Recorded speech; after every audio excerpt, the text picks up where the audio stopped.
31st of October. Yeah, 31st of October na po. It's been here for how long? 27, 28, 27, 28, 29, 30, 31. 5 days na po kami dito. We're under quarantine for 2 weeks. Yeah, so we're here staying sa bahay lang po. Yun naman po. At nakausap na namin yung mga kagawad yesterday. At na-submit na rin namin yung mga papers namin sa kanila to check to make sure na documented po kami. Yeah, we're good. So here I am sa farm. Dami pong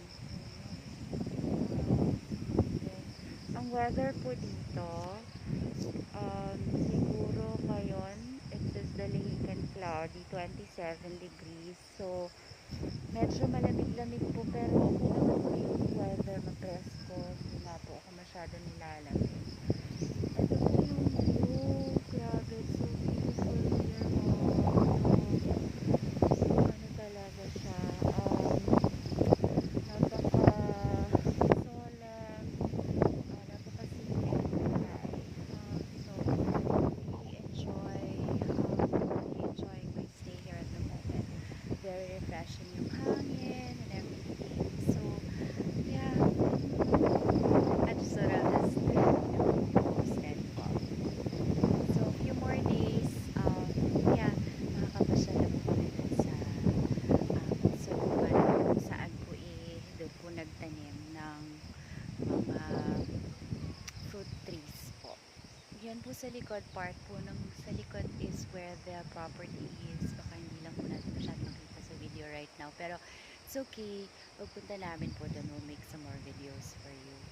Okay, sige po, we'll keep in contact regularly. I'll just keep making some more videos for you, para malaman niyo po kung ano po yung mga pinagkakaabalahan namin dito. Okay, mom. Food wise, grabe, ang sarap. So tita keeps making us food, mga gulay, pinipitas lang nila dito yung mga kinakain namin. Kasi sinasahugan lang namin ng mga sardines at saka mga dried fish, and then regularly usual, breakfast, and yeah. So yeah, like she made yung bukayo with puto, kasi nga po diba, may nagdaang kalamidad, so may mga buka o mga daniel puto. So yeah, we decided to make bukayo for dessert. At saka we had, ano ba kinain namin yesterday, langka, ginataang langka, at I think it was dried fish with for breakfast naman we had fried eggs with rice, at saka she made, Tito Resty made that, yung trunks ng nyog, I think it's trunk ng nyog, ginulay po, nilagyan din po ng gata. So yummy, so healthy. I felt so healthy here.